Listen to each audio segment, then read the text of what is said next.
नमस्कार बच्चों, मैं सोमनाथ जायसवाल आपकी अपनी क्लास में लेसन हेरिडिटी एंड वेरिएशन यानी कि वंशागति और विविधता पर थे हम लोग, और इसमें हमने कई टॉपिक कवर कर लिए हैं।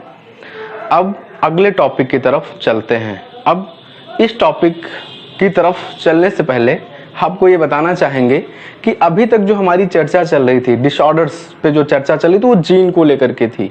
पर्टिकुलर एक जीन को देखा जा रहा था कि जो 22 पेयर्स ऑफ क्रोमोसोम का सेट मौजूद होता है, जिसे हम ऑटोसोम के नाम से जानते हैं, कि उनमें जीनों के द्वारा कौन से डिसऑर्डर्स देखने को मिलते थे। और जो 23वीं जोड़ी का लिंग गुणसूत्र होता है, जिसे हम एलोसोम्स के नाम से भी जानते हैं, एक जोड़ी होता है, मेल्स में XY और फीमेल्स में XX होता है, उनमें पाए जाने वाले पर्टिकुलर जीन्स के बारे में हमने चर्चा की थी। बट अब इस लेसन में हम अगला टॉपिक लेकर के आए हैं। इस टॉपिक का नाम है मानव में गुणसूत्री विकार यानी कि chromosomal disorder in human. Chromosomal disorder, ठीक है, मतलब मानव में गुणसूत्री विकार, ऐसे विकार, ऐसे डिसऑर्डर्स, ऐसी प्रॉब्लम्स, ऐसे एबनॉर्मलिटीज जो डिपेंड करती है क्रोमोसोम्स पे, गुणसूत्रों पर। अब ये गुणसूत्र क्या होते हैं आपने पहले पढ़ रखा है, चर्चा हमने इस पे कर रखी है। लेकिन अगर आप इस वीडियो को पहली बार देख रहे हैं तो हम यह समझ रहे हैं कि शायद आपने ना जाना हो, तो इस पर हम थोड़ी सी चर्चा जरूर करेंगे। सबसे पहले तो हम क्लियर करेंगे कि क्रोमोसोम्स क्या होते हैं। आपको पता है आपकी कोशिका में जेनेटिक मटेरियल होता है, तो जेनेटिक मटेरियल कौन सा होता है? DNA, mainly deoxy ribonucleic acid. Okay, ठीक है, और ये संघनित हो जाता है एज लाइक, ये थर्ड रूप फॉर्म में होता है, थर्ड के या धागे के रूप में होता है, और इसमें पाया जाता है histone protein plus histone protein. तो with the help of histone protein, ठीक है, DNA कंडेंस्ड हो जाते हैं, संघनित हो जाते हैं, और यही कंडेंस्ड होकर के चेंज हो जाते हैं क्रोमोसोम्स में यानी कि गुणसूत्रों में। एक गुणसूत्र का स्ट्रक्चर अगर आप देखे होंगे जनरली तो कुछ ऐसा देखने को मिलता है। अब ये हमारी कोशिकाओं में, बीन ह्यूमन की कोशिकाओं में अगर चर्चा करें तो इनकी संख्या 23 पेयर होती है। मतलब 23 पेयर का मतलब 46 गुणसूत्र। संख्या में कितने गुणसूत्र होते हैं? 46 गुणसूत्र होते हैं। यही 46 गुणसूत्र हमारी आने वाली जनरेशन की शोमा मीन्स बॉडी कैसी होगी, ठीक है, और वो मेल होंगे, फीमेल होंगे, कौन कौन से सिम्टम्स, लक्षण कह सकते हैं, ठीक है, उनमें ट्रांसफर हुए हैं, वंशागत हुए हैं, उनके लिए जिम्मेदार होते हैं। और ये सूक्ष्म खंडों के बने होते हैं। उन सूक्ष्म खंडों को जीन बोलते हैं। किसके? इस DNA को अगर आप अनकंडेंस्ड कर दे, इस क्रोमोसोम को अगर आप अनकंडेंस्ड कर देते हो, ठीक है, तो क्या होता है? ये थ्रेड लाइक देखने को मिलते हैं। और ये थ्रेड लाइक जो स्ट्रक्चर होता है, ये आपका क्या बोलते हैं, जेनेटिक मटेरियल होता है, DNA होता है। तो इनके जो सूक्ष्म खंड होते हैं, इन्हीं खंडों को हम क्या बोलते हैं? जीन बोलते हैं। तो हमने अभी तक पर्टिकुलर जीन पर स्टडी की थी, जीन के बारे में हमने पढ़ा। अब हम पूरे के पूरे क्रोमोसोम्स के बारे में पढ़ेंगे, ठीक है। अब हमें जानना है कि डिसऑर्डर होते कैसे हैं, कौन सी प्रॉब्लम क्रिएट होती है। तो सबसे पहले आप मेल को एक साइड में दिखा लीजिए और दूसरी साइड में फीमेल को दिखा लीजिए। अब ऐसा मत करना कि घर में दो लोग हों, मेल और फीमेल, और लाकर के सामने खड़े कर लो और बोल दो, लो मैंने मेल को दिखा दिया, फीमेल को दिखा दिया। भाई यहाँ पे मेल और फीमेल का मतलब ये है कि उनकी एक सिंगल कोशिका, उनकी एक यूनिट, जिसके द्वारा उनके पूरे शरीर के स्ट्रक्चर का फॉर्मेशन हुआ है, निर्माण हुआ है। उस पर्टिकुलर हम सेल की बात करेंगे, कोशिका की बात करेंगे। लेकिन वो कोशिका किसमें? सबसे पहले तो हम उस कोशिका की बात करेंगे जिसमें इनमें गुणसूत्रों की संख्या 23 पेयर यानी 46 मौजूद हो, मेल में भी और same as it is female में भी।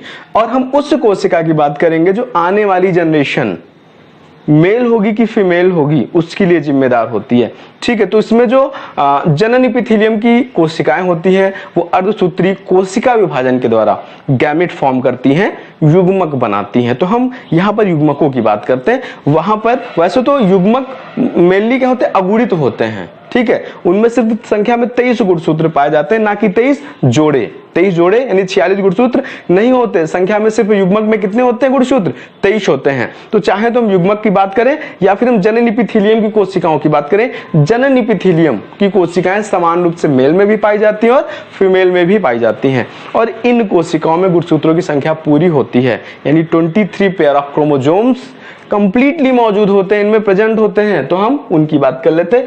और ये जो 23 पेयर ऑफ क्रोमोसोम होते हैं, जिन्हें हम पेयर कह रहे हैं, बार बार जोड़े कह रहे हैं, एक्चुअली होता क्या है, प्रत्येक गुणसूत्र जो होता है वो जोड़ों में मिलता है, सबके सेट होते हैं। ठीक है, अब वो जोड़ों में कैसे मिलते हैं आपको पता है, जो 22 जोड़ी चाहे मेल हो चाहे फीमेल हो के गुणसूत्र होते हैं वो ऑटोसोम्स कहलाते हैं, दैहिक गुणसूत्र कहलाते हैं। एक्चुअल में देह का निर्माण करते हैं, देह की संरचना बनाते हैं। समझ गए क्या बनाते हैं? ये देह यानी कि शरीर की संरचना का निर्माण करते हैं। ठीक है, तो कुछ लोग ये भी कहते हैं कि ब्रह्मा जी करते हैं, या अदर रिलीजियस में क्या होता है कि वो अदर गॉड को मानते हैं, तो फिर वो उनके अपने तथ्य हैं। एक्चुअल में जो साइंस तथ्य देते हैं, जो प्रमाण देते हैं, ठीक है, वो एज प्रूफ के तौर पे देते हैं। तो जो हमें प्रूफ मिलता है, जो आपको प्रूफ मिलता है, जो हमारे साइंटिस्ट प्रूफ करते हैं, हम उस पे मान्यता ज्यादा देते हैं। ठीक है, तो उस मान्यता के आधार पर जो हमारी देह या हमारी शरीर का निर्माण होता है वो कौन करता है? ऑटोसोम्स करते हैं। इसके साथ साथ आने वाली संतति मेल होगी या फीमेल होगी, इसके लिए जिम्मेदार 23वीं जोड़ी का जो एक जोड़ी गुणसूत्र होता है मेल और फीमेल दोनों में, वो जिम्मेदार होता है। ठीक है, तो अब इनके हम सेट बनाएंगे। हमेशा मेल में हो या फीमेल में, गुणसूत्र कैसे होते हैं? पेयर्स में होते हैं, जोड़ों में होते हैं। ठीक है, तो सबसे पहले चूंकि हमने 23 जोड़े की बात की है, तो इसमें हम 23 जोड़ी गुणसूत्रों के दिखाएंगे। हम यहाँ पर एक्स बना रहे हैं, एक्स का मीन यहाँ पर क्या होगा?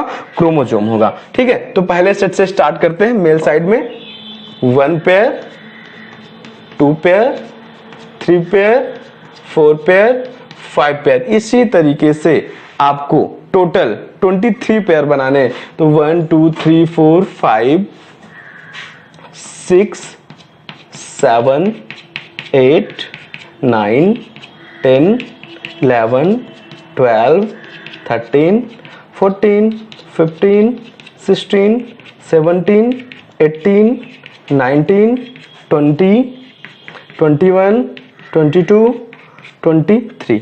ठीक है, सॉरी 22 तक पहले देख लेते। 1 2 3 4 5 6 7 8 9 10 11 12 13 14 15 16 17 18 19 20 21 22। अब देखिए ये पेयर्स में है, जोड़ों में है। ठीक, 1 पेयर, 2 पेयर, 3 पेयर, इस तरीके से 22 पेयर यानी कि 44 क्रोमोसोम है। तो ये स्टार्टिंग के जो 22 पेयर ऑफ क्रोमोसोम्स यहाँ पर मौजूद हैं, यही कहलाते हैं ऑटोसोम्स, यानी कि दैहिक गुणसूत्र। ये देह का निर्माण करते हैं कि जितनी भी चीजें हमारी देह में पाई जाती हैं, टाइप ऑफ ब्लड कार्पसेल्स है ना, मतलब आरबीसी, डब्ल्यूबीसी या फिर प्लेटिलेट्स, टीथ हो गए, लिप्स हो गए, आईज हो गई, ईयर हो गए, ठीक है, लिप्स हो गए, हैंड हो गए, फुट हो गए, बोन्स हो गई, टिश्यूज हो गए, हर एक organ, tissue, type of tissue, हर एक के लिए जिम्मेदार होते हैं हमारे ऑटोसोम्स, हमारे गुणसूत्र। ठीक है, हमारा जेनेटिक मटेरियल की जो सूचनाएं हमारी जनक से आई हैं, हमारे पेरेंट्स से आई हैं, ठीक है, संतति में कोशिकाओं के द्वारा वंशागत हुई हैं, और उसी के वर्क के आधार पर ये वर्क फाइंड आउट करते हैं, क्लियर करते हैं, फॉर्म करते हैं, बनाते हैं। ठीक है, पता है आप कोई भी कार्य करने से पहले प्रोजेक्ट बनाते हो, उसमें दर्शाते हो हमारी बजट कितनी लगेगी, है ना, बिल्डिंग कितनी ऊंची होगी, कितना स्क्वायर फीट होगा, कितने लेबर लगेंगे, कितने सीमेंट की मात्रा, कितनी बालू, कितनी मोरंग, हर एक चीज पहले से ही। ठीक है, तो उसी तरीके से निषेचन के दौरान जब दो युग्मक आपस में मिलते हैं, युग्मनज फॉर्म करते हैं, और दोनों के जेनेटिक मटेरियल जो होते हैं वो सूचनाएं लेकर के आए हैं, प्रोजेक्ट लेकर के आए हैं, ठीक है, कि आने वाली संतति को फॉर्म करना है, स्त्री या पुरुष, कौन कौन से अंग बनाने, यानी कि एक प्रकार का प्रोजेक्ट उनको मिला है, उन कोशिकाओं को। उसी प्रोजेक्ट के बिहाफ पर वो एक्टिविटीज करते हैं, वर्कआउट करते हैं, और आने वाली जनरेशन का फॉर्मेशन करते हैं। ठीक है, तो यहाँ पर ये 22 जोड़ी के गुणसूत्र या 44 गुणसूत्र मौजूद है, जिन्हें हम ऑटोसोम्स बोलते हैं। बट जो लास्ट का मेल में होता है वो XY होता है, ये समजात नहीं होता, विषम जात होता है। हेटेरोलॉगस क्रोमोसोम बोलते हैं। इनमें से वन पेयर में एक एक्स होता है और दूसरा वाई होता है, और इस सिंगल सेट को, ठीक है, हम एलोसोम्स के नाम से जानते हैं। एलोसोम्स, हिंदी में लिंग गुणसूत्र। यानी कि ये दो गुणसूत्र, यानी कि वन पेयर ऑफ क्रोमोसोम, जिसे हम सेक्स क्रोमोसोम के नाम से जानते हैं, ये डिपेंड करता है कि आने वाला सेक्स क्या होगा, मेल अथवा फीमेल।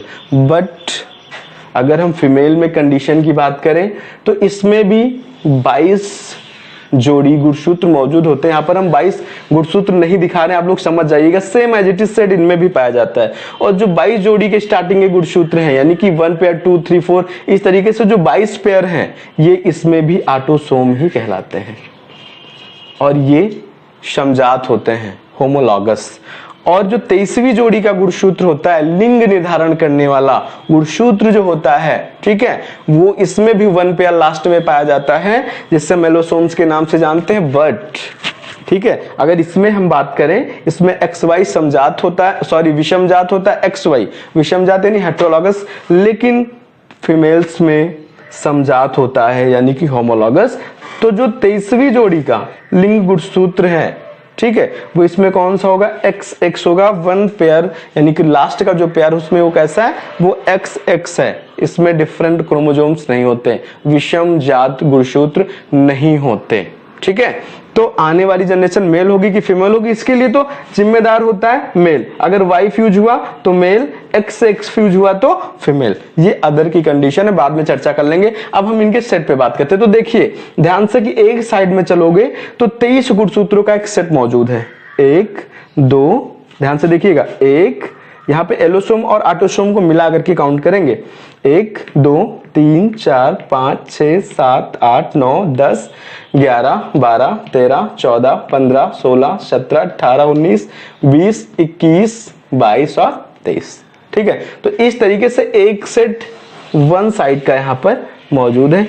इस सेट को, एक साइड के गुणसूत्रों के सेट को, समुच्चय को या समूह को हम कहेंगे एन, अगुणित, हिंदी में अगुणित, इंग्लिश में हैप्लॉइड, और इसे रिप्रेजेंट करते हैं एन से। तो एक साइड में एक सेट मौजूद होता है जिसे हम अगुणित सेट बोलते हैं और एन से रिप्रेजेंट करते हैं। अगर मेल की बात करें तो एक साइड में एक्स होगा, देखिए एक साइड में एक्स है, और दूसरी साइड में जो दूसरा सेट इसका हम काउंट करेंगे, इसमें भी 23 गुणसूत्र होंगे। 23 पेयर नहीं, 23 जोड़े नहीं, सिर्फ 23 गुणसूत्र होंगे, क्योंकि अर्धसूत्री विभाजन के द्वारा आधे गुणसूत्र एक कोशिका में और आधे गुणसूत्र दूसरी कोशिका में चले जाते हैं, ठीक है।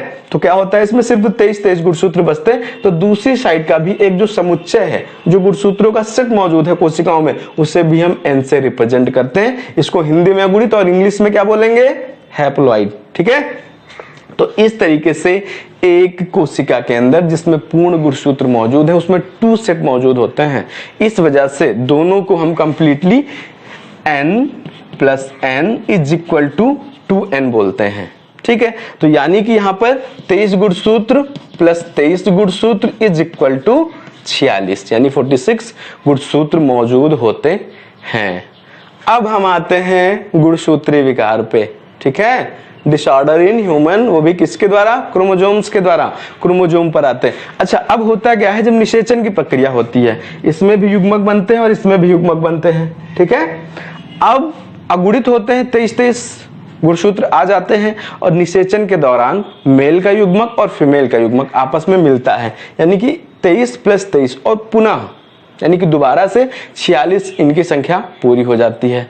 तो जब सामान्य तरीके से इनमें निषेचन होता है, किसी भी प्रकार की प्रॉब्लम नहीं होती है, तो आने वाली संतति ठीक ही होती है, किसी भी प्रकार की विशेष प्रॉब्लम देखने को नहीं मिलती, ठीक है, स्पेसिफिक प्रॉब्लम देखने को नहीं मिलती। बट डिसऑर्डर होते हैं तब प्रॉब्लम देखने को मिलती है। ऐसी प्रॉब्लम्स को जो गुणसूत्रों के संकलन या फिर विलोपन के द्वारा होने हम सिंड्रोम नाम देते हैं। एक्चुअल में होता क्या वो देखते हैं, ठीक है। अब देखिए 23 गुणसूत्र इसके और 23 गुणसूत्र इसके मिले, आपस में हुए 46। लेकिन कभी कभी क्या होता है, निषेचन के दौरान जब 2 युग्मक आपस में मिलते हैं तो इनमें कभी कभी गुणसूत्रों का संकलन होता है। संकलन मीन्स समझते हैं आप लोग, संकलन मीन्स होता है n plus n is equal to 2n होना चाहिए। गुणसूत्रों की संख्या कितनी होनी चाहिए? 46 होनी चाहिए। और कभी कभी होता क्या है कि जब 23 गुणसूत्रों के साथ 23 गुणसूत्र मिलते हैं तो संख्या 46 होती है, और कभी कभी ये होता है कि इसी दौरान 2n प्लस 1 हो जाता है, यानी कि एक सेट इसके साथ और मौजूद हो जाता है, तो हम 2n प्लस n कहेंगे इसे। ठीक है, तो इस तरीके से 2n plus n is equal to 3n हो जाएगा। अब 3n में क्या होता है? जनरली ह्यूमन बींग्स में जो गुणसूत्रों की संख्या होती है 46 होती है। अब कितनी हो जाएगी? क्योंकि यहां पर n प्लस n 2n, यानी कि यहां पर 46 पहले से ही मौजूद है।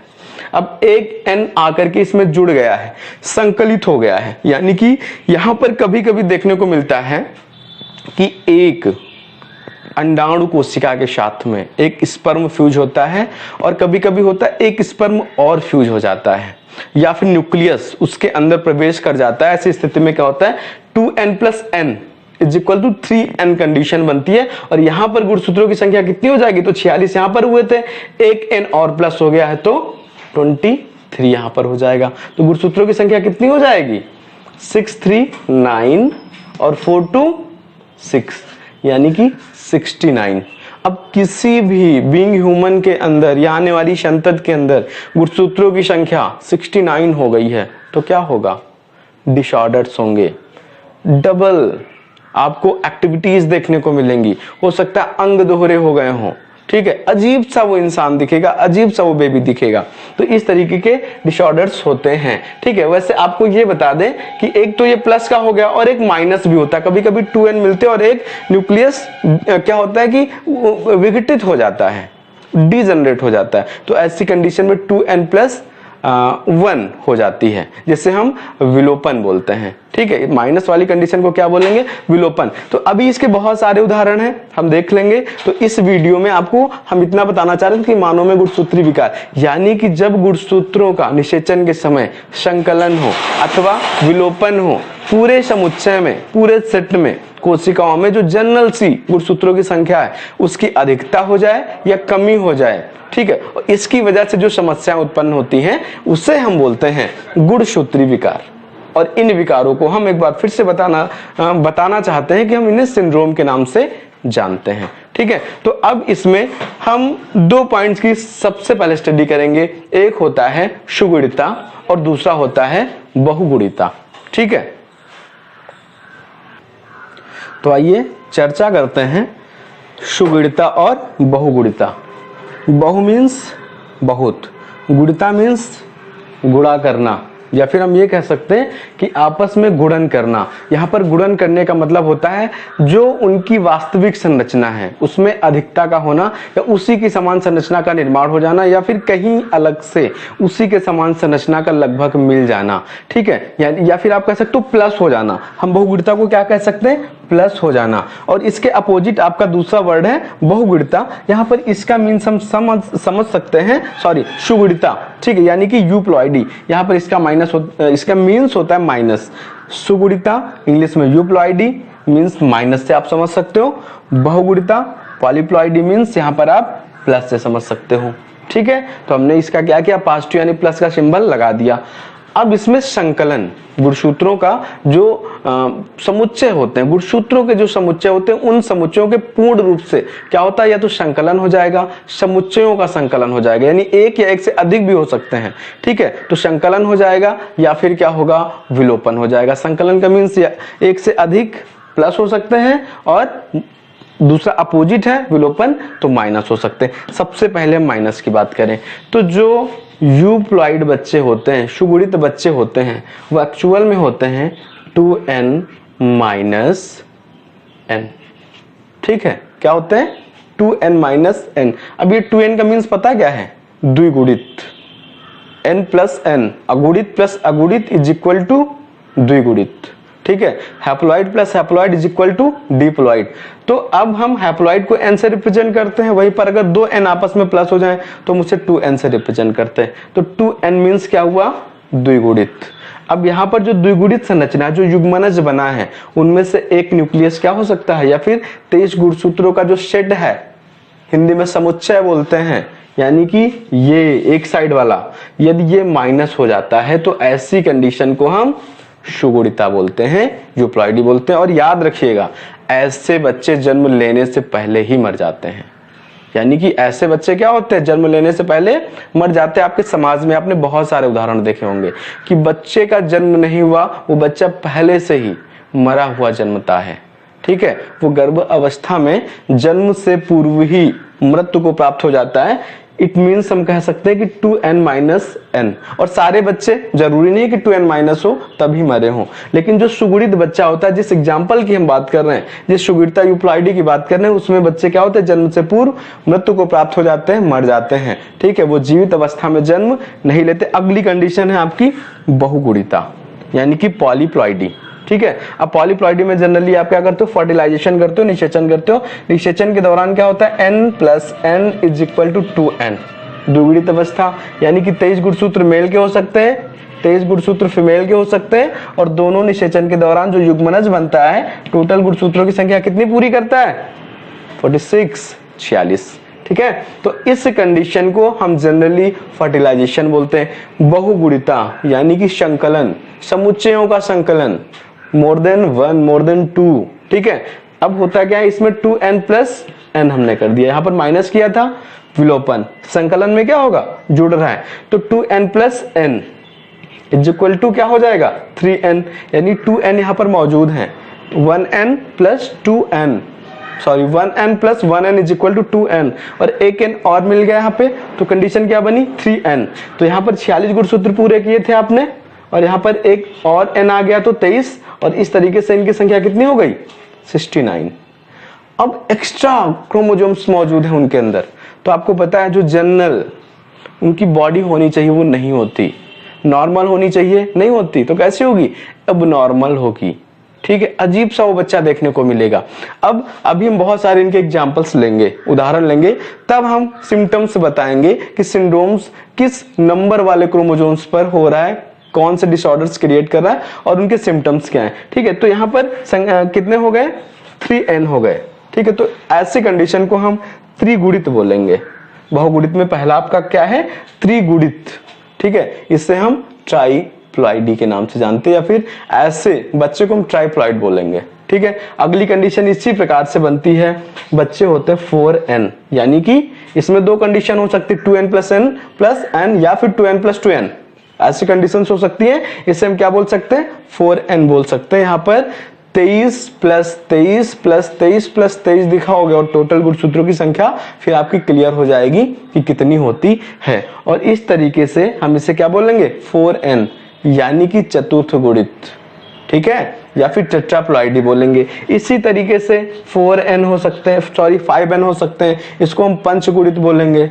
ठीक है, या फिर पेंटाप्लॉइडी के नाम से इनको हम जानते हैं। तो आपके मुख्य रूप से ये उदाहरण है, ठीक है, जिसमें टोटल गुणसूत्रों के समुच्चयों का संकलन अथवा विलोपन होता है, और इस अवस्था में विकार उत्पन्न होते हैं, डिसऑर्डर देखने को मिलते हैं, जिन विकारों को हम गुणसूत्रीय विकार बोलते हैं। ठीक है, और ऐसे जो चाइल्ड होते हैं, बर्थ बेबीज होते हैं, वह एबनॉर्मल होते हैं, और हम उन्हें सिंड्रोम के नाम से जानते हैं। अब अगला जो हमारा बिंदु है, अगला जो पॉइंट है वो है अशुगुणिता, या फिर इसको हम एनुप्लॉइडी के नाम से जानते हैं। अभी तक हम क्या कर रहे थे, 2n के साथ में n+ करवा रहे थे, या फिर और ज्यादा n+ करवा रहे थे, यानी बहुगुणिता का एग्जांपल दे रहे थे। सीधे हम क्या कर रहे थे, n मतलब एक n का मतलब 23 गुणसूत्र को प्लस अथवा माइनस कर रहे थे। बट यहाँ पर हम ऐसा नहीं करेंगे, यहाँ पर हम एक सिंगल गुणसूत्र की बात करेंगे। ठीक है, किसकी, सिंगल गुणसूत्र की। और इस तरीके से हम गुणसूत्रों की संख्या कितनी देखते हैं, कोशिका में 46 देखते हैं। ठीक है, अब आते हैं अशुगुणिता या एनुप्लॉइडी। तो परिभाषा की अगर हम बात करें तो एक अथवा एक से अधिक गुणसूत्रों का संकलन अथवा विलोपन अशुगुणिता या एनुप्लॉइडी को दर्शाता है। मतलब एक गुणसूत्र, सिर्फ एक गुणसूत्र या तो प्लस होगा, या कभी कभी दो या इससे अधिक भी प्लस हो सकते हैं, और कभी कभी क्या होता है, टोटल सेट से गुणसूत्र माइनस होते हैं, जिससे हम क्या बोलते हैं, विलोपन बोलते हैं। तो गुणसूत्र -1 या 1 से अधिक हो सकते हैं। अब 23 जोड़ी गुणसूत्र हैं, तो 1 माइनस होगा तो 45, और वहीं पर अगर 23 जोड़ी गुणसूत्रों में यानी 46 गुणसूत्र है, एक प्लस हुआ, संकलन हुआ, तो संख्या कितनी हो जाएगी? 47। तो इसे हम क्या बोलेंगे? इसको हम बोलेंगे आशुगुणिता या फिर एनोप्लॉइडी। अब कंडीशन की अगर हम बात करें, इस तरीके से एक सेट बना लेते हैं। टोटल कितने? 23 जोड़ी गुणसूत्र हैं। तो किसी भी सेट में एक गुणसूत्र एक से अधिक आकर के प्लस होता है। सेट का मतलब यहाँ पर पेयर से है, ठीक है। यहाँ पर पहला पेयर मौजूद है, फिर दूसरा पेयर, सपोज दैट दूसरा, तीसरा, चौथा, ठीक है। इस तरीके से हम 18वें नंबर के जोड़े पर पहुंचते हैं। यहाँ पर 18वां पेयर मौजूद है, ठीक है। यहाँ पर जो जोड़ा है गुणसूत्रों का किस नंबर पे? 18वें नंबर पे है। तो यहाँ पर गुणसूत्र पेयर्स में होंगे। अब यहाँ पर अगर एक प्लस हुआ है, संकलन हुआ है, तो यहाँ पर 2 गुणसूत्र ऑलरेडी है, एक यहाँ पर प्लस हो गया। तो टोटल अगर आप काउंट करते हैं तो गुणसूत्रों की संख्या कितनी आती? 46। 23 इधर थे और 23 इधर थे, और यहाँ पर एक एक्स्ट्रा आ गया है ना, तो प्लस यहाँ पर लगा देंगे, एक लिख देंगे, और यहाँ पर गुणसूत्रों की संख्या कितनी हो जाएगी? यहाँ पर हो जाएगी गुणसूत्रों की संख्या 47 यानी कि 47। ये संकलन हुआ, ठीक है। और इसमें विलोपन किस प्रकार का होता है? विलोपन यहाँ पर 2 कंडीशन होती है। पहली कंडीशन तो होती है संख्या को माइनस करके हम देख सकते हैं। सपोज दैट 1 2 3 4 5 ये 5वें नंबर पर पेयर्स मौजूद है। यहाँ पर कभी कभी क्या होता है, जो 5वें नंबर पर पेयर मौजूद होता है क्रोमोसोम का, एक माइनस हो जाता है, यहाँ से हट करके किसी दूसरी कोशिका में चला जाता है, या फिर क्या होता है, डीजनरेट हो जाता है, फ्यूज हो जाता है, मतलब अपना अस्तित्व खो बैठता है। ऐसी कंडीशन में यहाँ पर इनकी संख्या कितनी हो जाएगी? 0। तो यहाँ पर टोटल कितनी संख्या आ रही थी? 46, माइनस लगा देंगे, यहाँ पर 0 हो गई, कहीं अलग चला गया, ठीक है। तो ऐसी कंडीशन में -1 = 45। ऐसी अवस्था में गुणसूत्रों की संख्या कितनी बचेगी? सिर्फ 45, ठीक है। कितनी? 45। तो इस तरीके से हमने संकलन और विलोपन को पर्टिकुलर सिंगल क्रोमोसोम को लेकर के समझ लिया। और कभी कभी ये जो घटना होती है एक या एक से अधिक पर भी डिपेंड करती है। इसमें हम 2 पॉइंट पढ़ेंगे, जो आपकी आशुगुणिता है, एनोप्लॉइडी है। इसमें हम 2 चीजें पढ़ते हैं, ठीक है। एक तो होता है हाइपरप्लॉइडी, हाइपरप्लॉइडी, और दूसरी होती है कंडीशन हाइपोप्लॉइडी की। कौन सी कंडीशन होती है? हाइपो और हाइपर की, ठीक है। इसको हम ट्राइसोमी के नाम से जानते हैं, ठीक है, त्रिसूत्रता। और इसको हम मोनोसोमी के नाम से जानते हैं, एक सूत्रता, ठीक है। या फिर एक सूत्रता नहीं, इसको हम मोनोसोमी का, हाइपोप्लॉइडी को मोनोसोमी के नाम से जानते हैं, एक न्यून सूत्रता के नाम से जानते हैं, एक न्यून सूत्रता। क्योंकि यहाँ पर हम क्या दिखाएंगे? माइनस दिखाएंगे। तो हाइपरप्लॉइडी में क्या करते हैं, यहाँ पर जनरली जो गुणसूत्रों की संख्या कितनी होती है? 46 होती है। अगर यहाँ पर एक प्लस हुआ तो फिर इनकी संख्या कितनी हो जाएगी? 47 हो जाएगी। 47 क्रोमोसोम्स हो जाएंगे। इसको हम बोलते हैं हाइपरप्लॉइडी। यहाँ पर एक गुणसूत्र की अधिकता हुई है, तो इसको हम क्या बोलेंगे? एकाधिक सूत्रता, ठीक है। टोटल सेट में कितने अधिक हुए? एक अधिक हुए, इस वजह से हम इससे बोलेंगे एकाधिक सूत्रता। और चाहे तो इस 46 गुणसूत्रों को हम 2n से भी रिप्रेजेंट कर सकते हैं। तो यहाँ पर जो कंडीशन बनेंगी, ठीक है, वो कुछ ऐसी बनेंगी, 2n + 1। तो यहाँ पर संख्या कितनी होगी? 23 + 23 = 46 गुणसूत्र है। एक प्लस हुआ तो संख्या कितनी हो जाएगी? 47, ठीक है। इसके अलावा और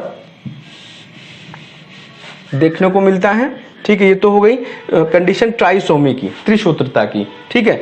इसके अलावा कंडीशन क्या देखने को मिलती है?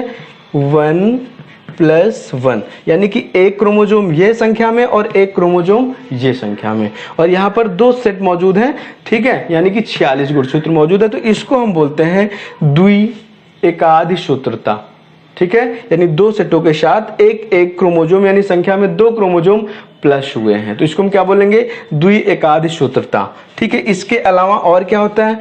2n + 2 + 2, ये कंडीशंस देखने को मिलती है। यानी कि यहाँ पर 2 गुणसूत्रों का सेट इसके साथ प्लस हुआ है, और इसके साथ साथ 2 और गुणसूत्रों का सेट इसके साथ प्लस, वो सॉरी सेट नहीं, यहाँ पर पेयर। सेट का मतलब तो टोटल 23 जोड़ी गुणसूत्र हो जाएंगे, मतलब एक सेट में 23 गुणसूत्र और दूसरे सेट में दूसरे 23, तो यहाँ पर हम पेयर मानेंगे, ठीक है। यहाँ पर सेट इधर है, n + n यानी 2n है, यानी 2 सेट यहाँ पर मौजूद है। तो उन 2 सेटों यानी 46 गुणसूत्रों के साथ यहाँ पर संख्या में 2 क्रोमोसोम्स, ठीक है, इनके साथ प्लस होंगे, यानी 1 पेयर, और 1 पेयर यहाँ पर इनके साथ प्लस होगा।